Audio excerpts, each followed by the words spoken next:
So, wir sind jetzt in der Hafenburg auf dem Stellplatz Marina Coswig und wir machen jetzt eine Besichtigungstour mal für euch von der Hafenburg hier in Marina Coswig. Ich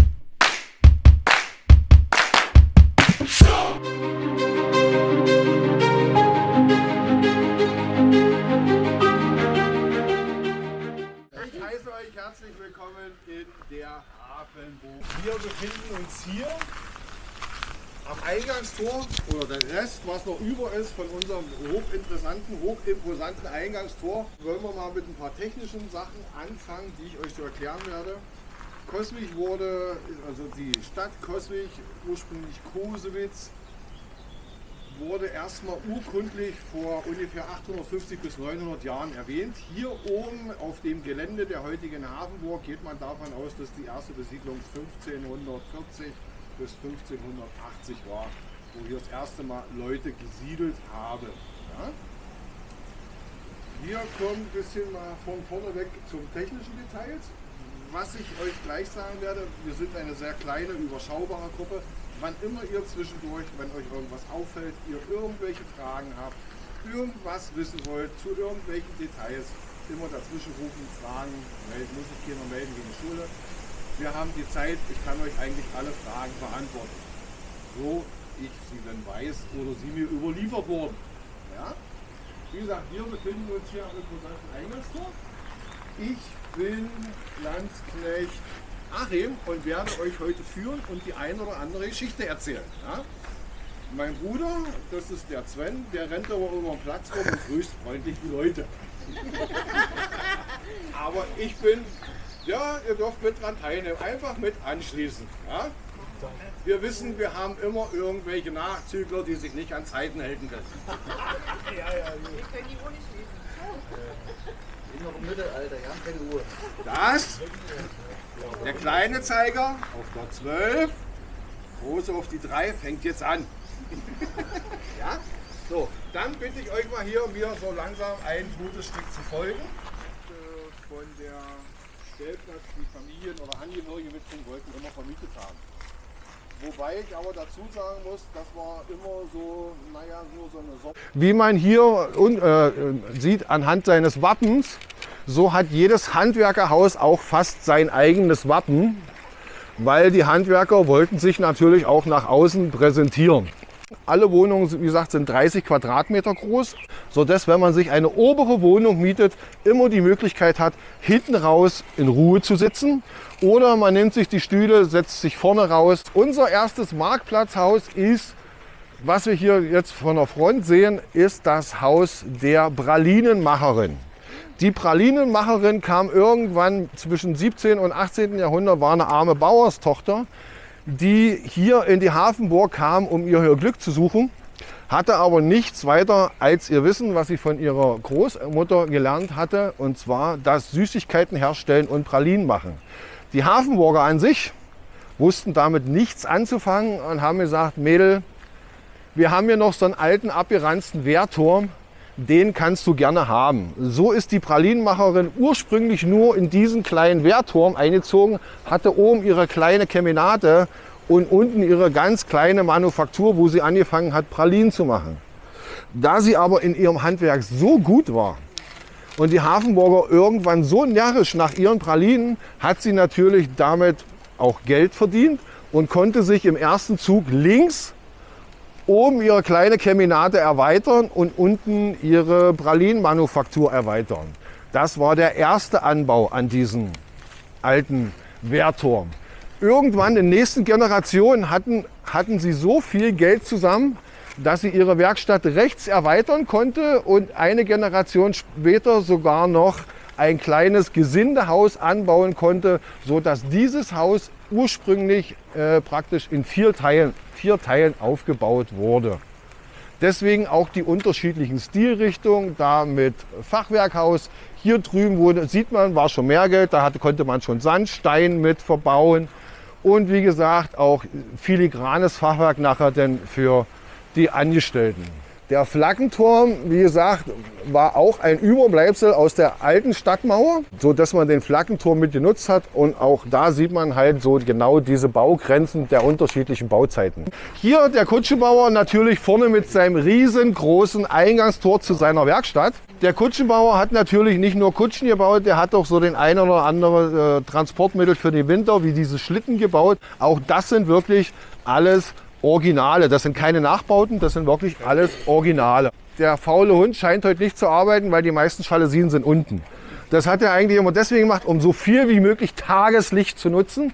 Deswegen hier unten die Fenster, seine Werkhalle, oben drüber hat er gewohnt. Aber hier sieht man dann auch von hinten, wenn man sich so diese Wohnung unten anguckt, dass jeder so seinen kleinen Außenbereich hat. Zu meiner Seite links sehr schön sieht mit dieser großen Terrasse und diesem wahnsinnig großen Schlitten da oben drauf, der dann umfunktioniert wurde als Sitzmöbel. Für alle die, die keine Mittelaltergröße haben, bitte Kopf einziehen.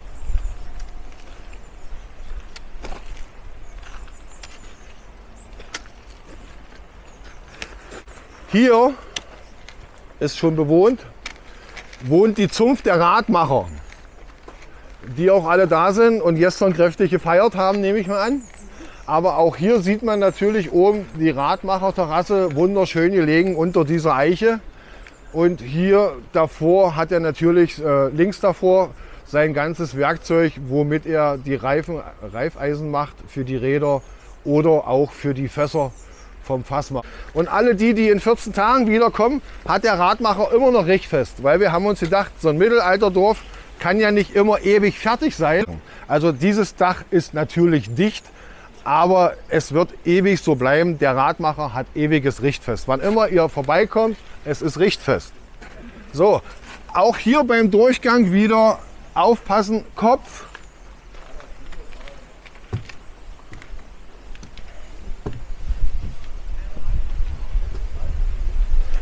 Für alle die, ach, wir sind noch nicht so alle.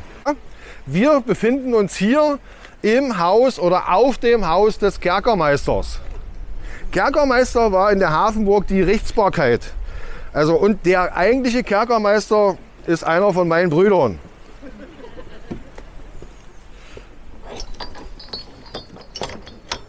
So, einmal durchtreten bitte.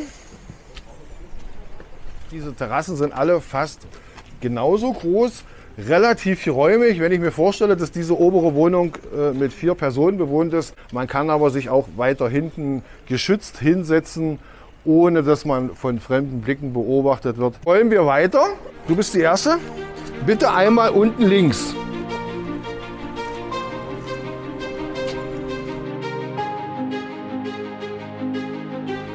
Der Utensilien hier hinten an der Wand sieht, sagt man sich nach, unser Kerkermeister war streng, aber gerecht. Jawohl, bitte eintreten, benutzen, Fotos machen.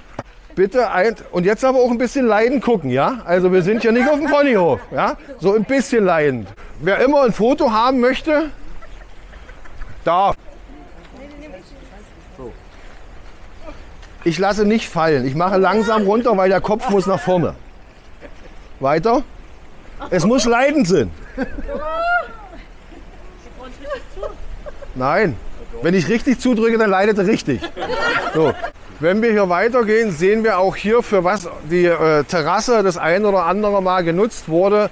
Explizit wunderschön gelegen, konnte das Gemeindevolk zugucken, wie da oben Strafe verhängt wurde. Das ist die Blutrinne. Hier zu meiner Linken, zu eurer Rechten, stehen wir vor einem einzigartigen Gebäude, das ist das Haus 1001. Und die Geschichte sagt, dass hier so in diesem kleinen Schuppen wohnte so ein sehr armer Deutschritterorden, der aber zu den Kreuzzügen nach Jerusalem gezogen ist, ins geheiligte Land, da einen Schatz, eigentlich 2 Schätze gefunden haben. Einen materiellen und einen zum Lieben. Er brachte sich nämlich eine persische Prinzessin mit. Dieses Haus 1001 ist nur eine einzige Ferienwohnung. Die besteht auch nur aus einem einzigen großen Raum. Das heißt, wir haben hier vorne ein kleines Bad und der Rest davon ist ein großer Raum, der eingenommen wird von einem, naja, sehr, sehr großen Himmelbett mit vielen, vielen Vorhängen davor. und auch sehr orientalisch eingerichtet ist. Nicht links, vorwärts, rückwärts, wie Sie gerade stehen, stehen wir vorm Haus der Gamaschenmacherin oder auch Weberin.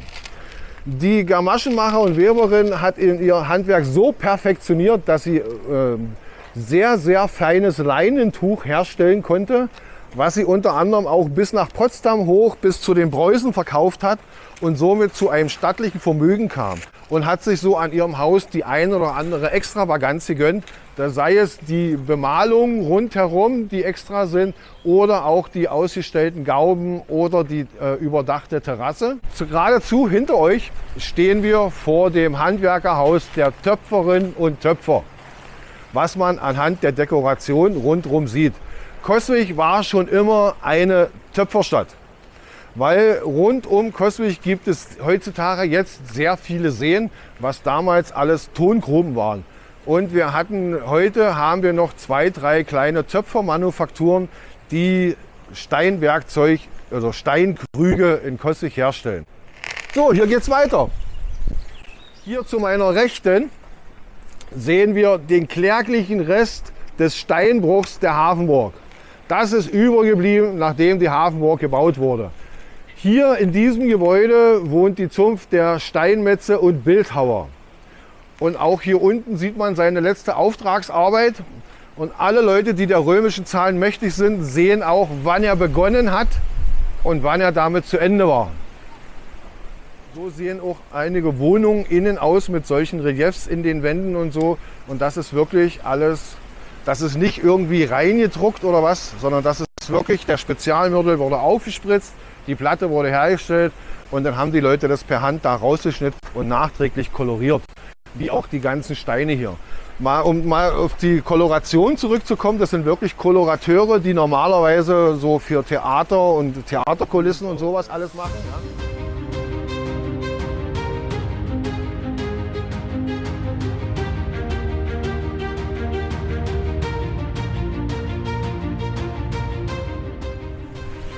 Wie man hier an der Stirnseite von diesem Gebäude sieht, waren unsere Steinmetz- und Bildhauergilde, haben ihr Griechisch-Römisch gelernt und haben so ein bisschen das, was sie liebten, hier mit verewigt. Hier kommen wir auch noch mal schön an unserer Außenstadtmauer dran vorbei, wo man hier diesen großen Durchbruch sieht, wo man sich sagt, dass hier versucht haben, die Wikinger durchzubrechen und hier an diesem letzten Bollwerk abgewehrt wurden, weil die Steinmetze mit ihren großen Steinen geworfen haben. Bitte nicht auf die Grünflächen, nur auf die grauen Wege. Und bitte, ich habe schon genug DNA an den Scheiben. Wir brauchen nicht noch mehr. Auch hier sieht man mal wieder schön die Aufteilung der Terrassen, gerade beim Steinmetz. Er hat den etwas größeren Teil der Terrasse vorne raus Richtung Marktseite, den etwas kleineren, ruhigeren Teil hinten raus, wo man sitzen kann und die Elbauen genießen oder seine Freunde zuwinken, die leider nur mit dem Wohnmobil da sind und sich nicht so eine schöne Wohnung leisten konnten. Hier, wie gesagt, die Wohnung, obere Wohnung im Haus der Äbtissin.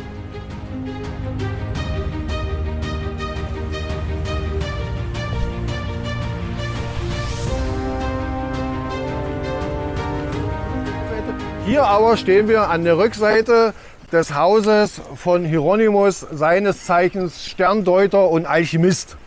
Ja? Der hat auch sein Handwerk im alten Orient gelernt, kam damit hierher in die Hafenburg zurück und hat dann hier angefangen, oben auf der oberen Terrasse Sterne zu beobachten und da so die Horoskope für die Hafenburger zu schreiben. Wie gesagt, die obere Terrasse ist die einzige Terrasse, die so ein wenig dreigeteilt ist. Man kann hier rechts draußen sitzen. Sollte es etwa mal regnen oder wie heute zu stürmisch sein, kann man in den Innenbereich der Terrasse, der überdacht ist. Und für alle die wirklich Freiluft haben möchten oder sich die obere Wohnung irgendwann mal mieten, wird denn für die Gäste oben auf der obersten Terrasse ein Teleskop stehen, so dass sie wirklich, wenn sie da sind und des Nachts Lust haben, Sterne beobachten können. Er hat auch die ein oder andere Weissagung oder Voraussagung gemacht, was denn später mal im Buch der Hafenburg so stehen wird.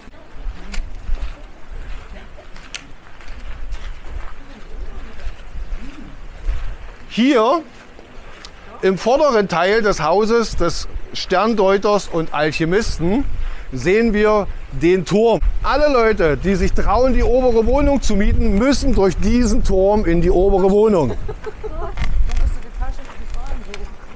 Nein.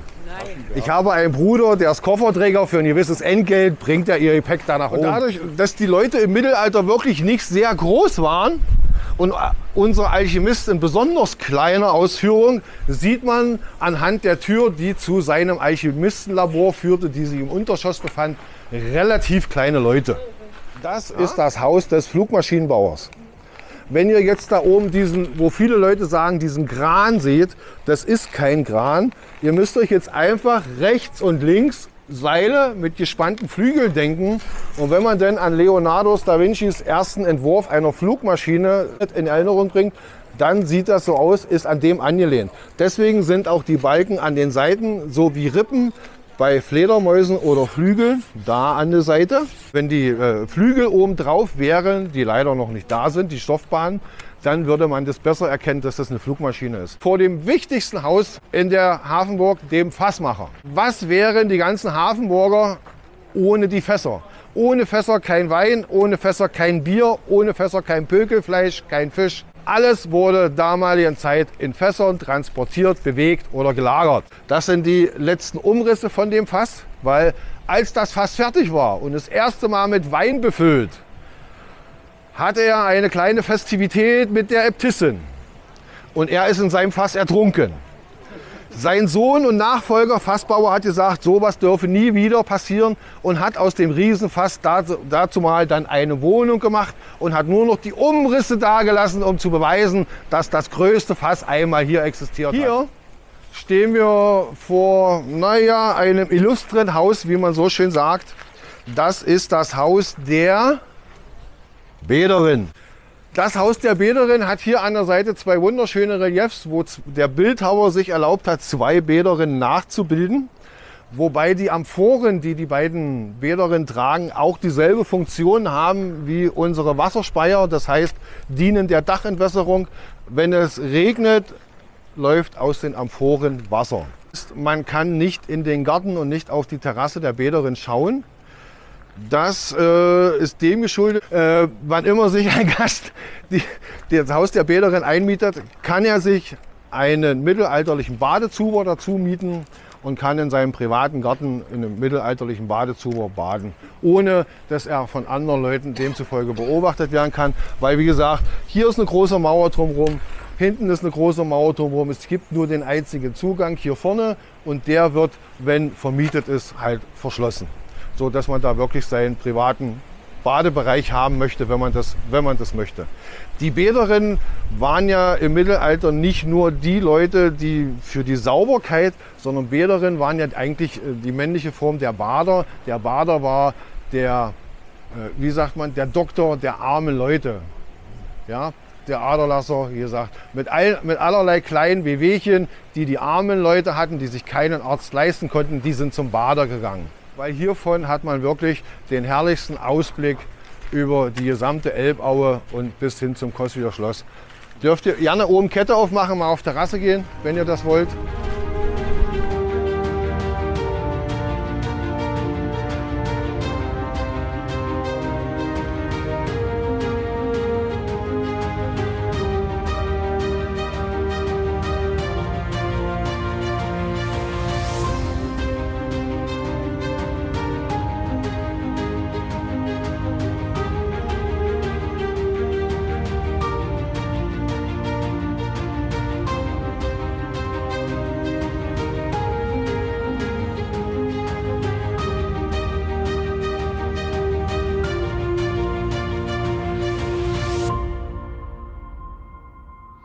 Also, wir stehen hier jetzt fast vor dem letzten Haus, und zwar das Haus Kontor oder der Kontor. Der Kontor war im Mittelalter immer das Handelshaus. Hier haben die Hafenburger ihre Geschäfte getätigt, hier haben die Hafenburger ihre Ersparnisse hingebracht. Wir haben uns natürlich gedacht, was ist es da nicht näherliegender, als dass wir natürlich unsere Rezeption in das Kontor bringen, weil auch das Geld, was uns die Gäste entgegenbringen sollen, natürlich sicher sein. Ich habe euch wirklich leider das gelbe Haus dahinter, das habe ich euch unterschlagen. Ich muss euch noch mal mit auf den Marktplatz nehmen. Was ich euch zeigen möchte, ist hier, weil viele Leute fragen nachher, was ist denn das Haus mit den Schwänen? Das hast du uns ja gar nicht erklärt. Das Haus mit den Schwänen ist natürlich dasselbe Haus wie von vorne die Pralinenmacherin, aber halt dem geschuldet, wurde später hinten rangebaut, als die Pralinenmacherin halt mehr Geld hatte, eine Dame für Schnickschnack. Wa? Die Männer kennen sich damit aus, wenn wir den Damen Geld in die Hand geben, was kaufen die? Deko und Schnickschnack. So, das gelbe Haus da hinten, was ich euch leider habe unterschlagen. Wie gesagt, das gelbe Haus ist das Haus des Granachs. Wir hatten in Wittenberg, unsere Nachbarstadt Wittenberg, gab es die Gebrüder Granach, die da ihres Zeichens Apotheker, Künstler und allerweltsleute waren, 14., 15. Jahrhundert. Die lebten zur selben Zeit wie Martin Luther. Und die Granach-Brüder hatten 900 Meter Luftlinie von hier an dem Bach, der bei uns hier unten in die Elbe fließt, hatten die damals eine Mühle. Und man sagt sich, dadurch, dass wann immer sie ihre Mühle besuchten und abends nicht mehr nach Hause wollten, mussten sie sich teuer in die Hafenburg einmieten. Irgendwann war es den leid, hier den Hafenburger ihren Mietzins zu zahlen und beschlossen, auf den letzten freien Platz ihr eigenes Haus zu bauen. Das ist das Granachhaus mit diesen vielen kleinen bunten Wappen drumherum. Für alle von euch, die noch mal vorhaben, nach Wittenberg zu fahren und sich die wunderschöne Altstadt anzugucken, da gibt es auch direkt in Granachhof, und da findet man so das ein oder andere Objekt. Wenn ihr das euch dann anguckt, seht ihr das da wieder. Ja? Damit ist für mich heute, jetzt mit euch die Führung zu Ende, so ihr denn keine Fragen mehr habt.